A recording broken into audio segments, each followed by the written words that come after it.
Hey, welcome to the weekly vlog. Today we have a really incredible guest, Debbie Hoffman from Power Up Your Follow Up. And I recently met Debbie at a breakthrough session that was in Rancho Mirage, and she has the most fabulous follow-up success system. And I know for a lot of you guys, sales can be really, really scary. And not only that part where you actually try to close the sale, but when you get a no, the follow-up, continuing to go back and say again and again and again, hey, are you ready? Are you ready? Are you ready? Some of us just feel like, oh my God, I'm such a pest, and what am I gonna do? So I wanna introduce, we're gonna have a little discussion here with Debbie about how we can all improve our follow-up. Welcome, Debbie. Thank you. It's great to be here, Juliet.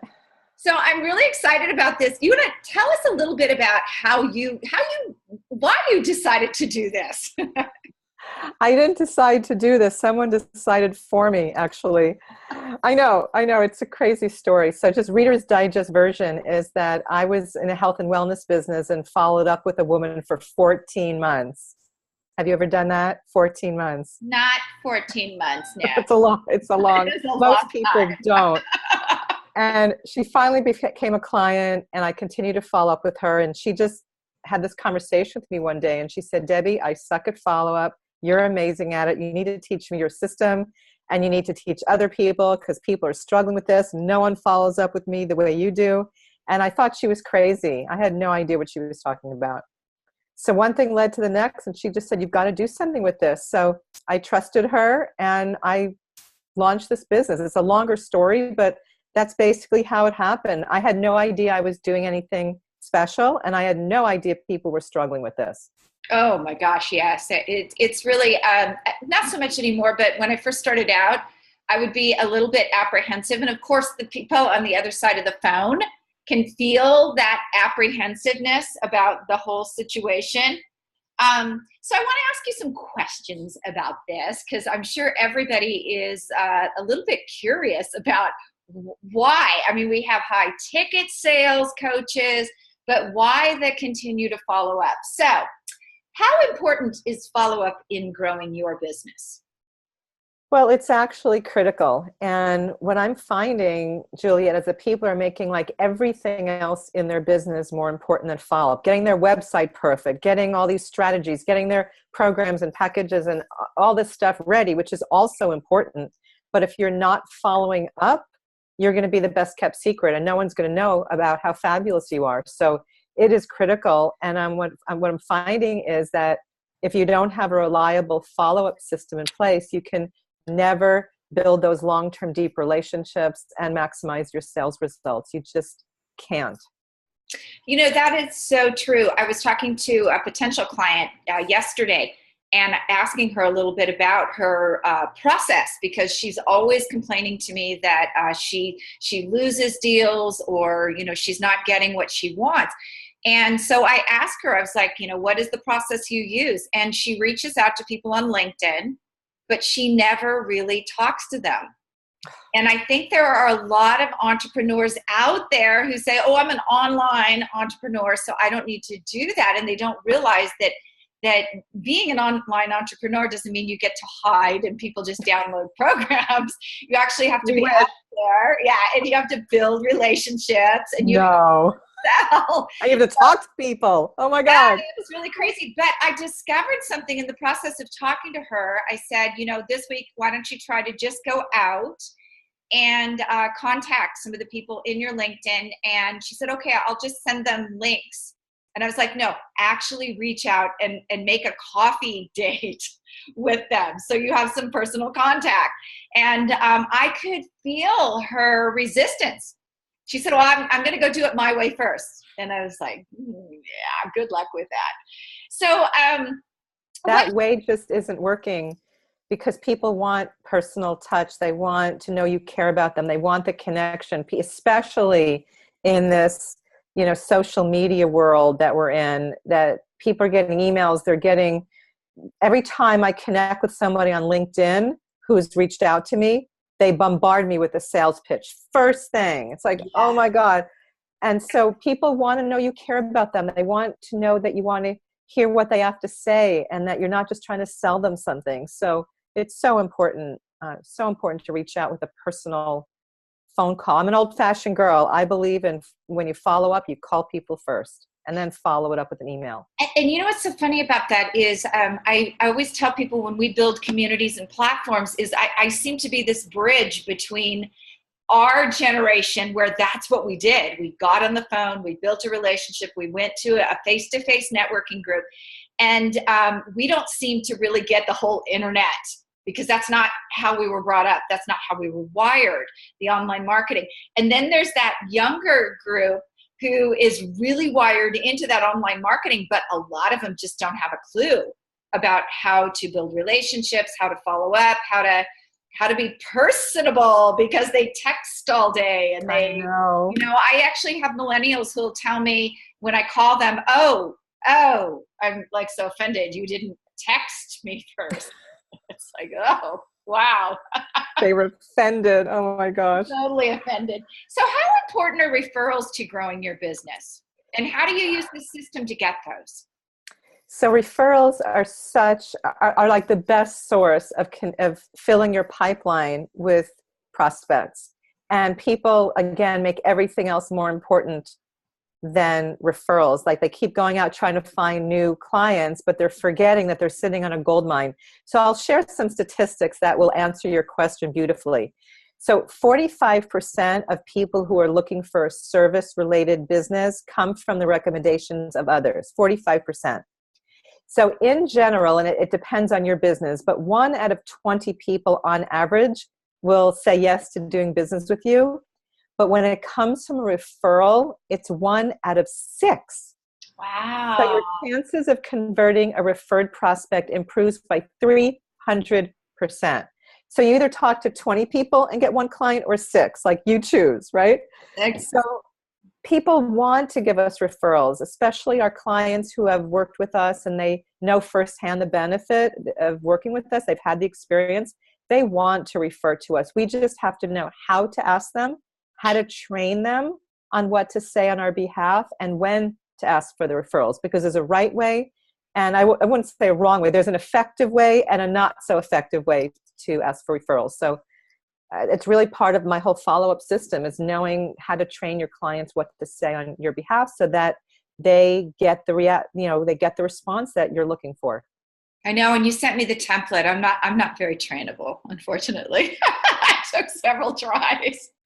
I'm like that dog, that wild dog you just can't train.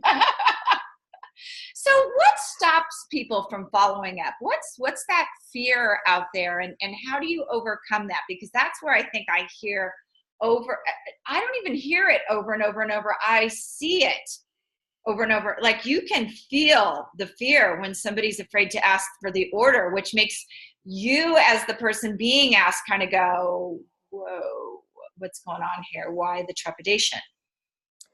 So there's a few things that come up. I mean, people make up stories. They have limiting beliefs about follow-up. And one of the biggest limiting beliefs that I hear over and over and over again about why people hesitate to follow up is because they don't want to be salesy or pushy, and that it's not authentic to who they are, and they don't want to, push people off.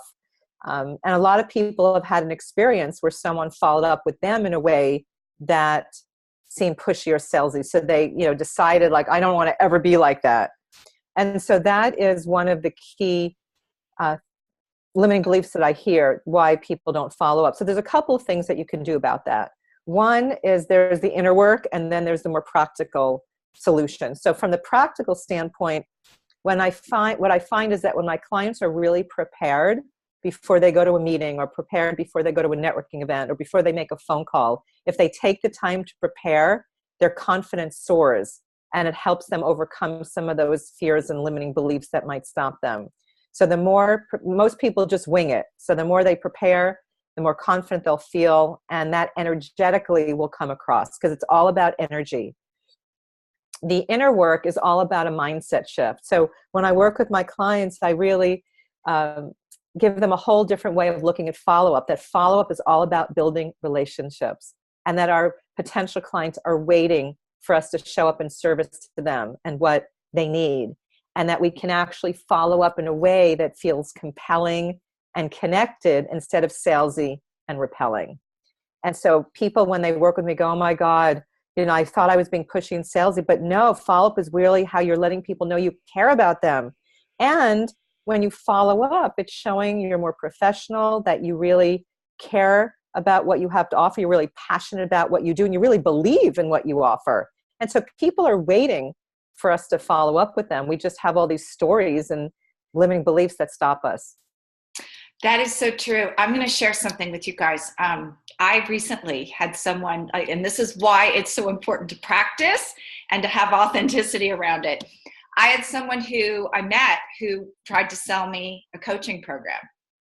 And I didn't seem to connect. Like from the minute he started, I didn't feel like I really wanted this program, but I couldn't quite bring myself to say no. And then time went by, and I mentioned to a couple of my friends, like, what do you think of so-and-so? And I didn't get very good feedback. And then I spoke to someone and I asked for a little bit of feedback, and they said, oh yeah, he's trying to sell me the same program. And it was so funny because we were comparing the words, and the words were exactly the same. It was like, it was like dating a guy and your best friend dates him and you find out that, they've told you exactly the same thing. Oh, you're beautiful, you're fabulous, you're talented. The only difference was he wanted to sell me the program for $5,000 more than he did my friend, which really had me scratching my head because I was like, was that because he thinks I can afford it, or because I'm stupid and I need more help? Like, what's the story here? But wow. I think that really speaks to the genuineness you have to have for helping people, because, I realized when that happened with this other person that from day one, my radar was up. I felt like it was a script. It wasn't genuine. It wasn't from the heart, and it wasn't for help. So yeah, this is why you need this, you guys, what Debbie does, and you need to be prepared, and you need to not use the same, like a real, there's a way to do it without a script that is scripty. It has to be authentic communication, obviously, because you felt it, you knew it, and you cut right through that. And we cannot, I help my clients with templates and scripts, but just to keep them on track, you have to put your personality and your heart into it. So people can feel that. And that didn't make you feel good. I'm sure that did not make you feel good. No, it didn't. And I finally did say no. But that's what used to happen in real estate too. We would all coach with the same big coach, and we would all have exactly the same script. And imagine, but back before the days of the do not call list, 5 realtors a day calling you with exactly the same script. Doesn't sound very, very authentic. No. What's the biggest mistake you see entrepreneurs making when it comes to follow-up? Oh gosh, there's so many mistakes I see. But one big mistake I see is that when people come back from a networking event, if they don't call the person right away and they forget or they get distracted or whatever, they finally pick up that card and it's been a month later and they think it's too late and they throw the card out. And there's the way to follow up with somebody even if it's been a year later. Mm-hmm. So there's ways to, if there's an elephant in the room, you bring it up, right? You talk about it. And so to me, it breaks my heart when people throw out business cards, because these are people who could be potential clients or potential referral sources. So they just give up too soon, or they just don't even get around to calling at all. They just procrastinate and then they just never do it. Wow. I don't know. Let me see. I don't know if that would be me. I'm looking. This is like a month's worth of cards. I go to a lot of stuff. Oh my God. I throw them in the drawer and I take a day and follow up. That's why I tell all of you guys to put your community build. Debbie's one of my clients as well. To put your community build URL on your card, because a lot of times I will sit here and look through these cards and actually go, oh, I need to check that out if you put something special on the card, which is a door opener as well with it. So, oh, look, now they're calling me because I took their quiz. So I I know that, well, first of all, a couple things. You have something special you want to give us today, don't you? I do. Do you want to share it? Sure. So I have a free guide called 4 Secrets to Power Up Your Sales Without Being Salesy. And in this guide, you'll have 4 steps that you can take, things that you can implement right away to grow your business, to improve your follow-up and grow your business. Then you will also receive a video tip on Follow-Up Friday. So if you want to receive this free guide, and it will keep follow-up top of mind. So it's like a reminder every Friday, I give you an invitation of what to do that week. So these are actionable steps that you can take. So go to powerupyourfollowup.com/free guide, GUIDE, one word, free guide. So powerupyourfollowup.com/free guide. Very cool. And so this isn't on our list of things to talk about, but if I wanted to get Debbie 5 days a week on Facebook, where would I go? So coming soon is Power Up Your Follow-Up community on Facebook. So that will be my new group that will be up and running probably in the next week or so, I would think. Actually, by the time this airs, it will be up. So, oh, wow. I didn't even know that. Yes, it will be, because this will be in March and we will have it up in the next week or so before March. So, yeah, you can go find Debbie over there and you will get that follow-up Friday and you'll get an assessment and you will get tips and tricks and access to Debbie 5 days a week. You also have a live event coming up in May. Do you have the dates? I do. May 4th through 6th.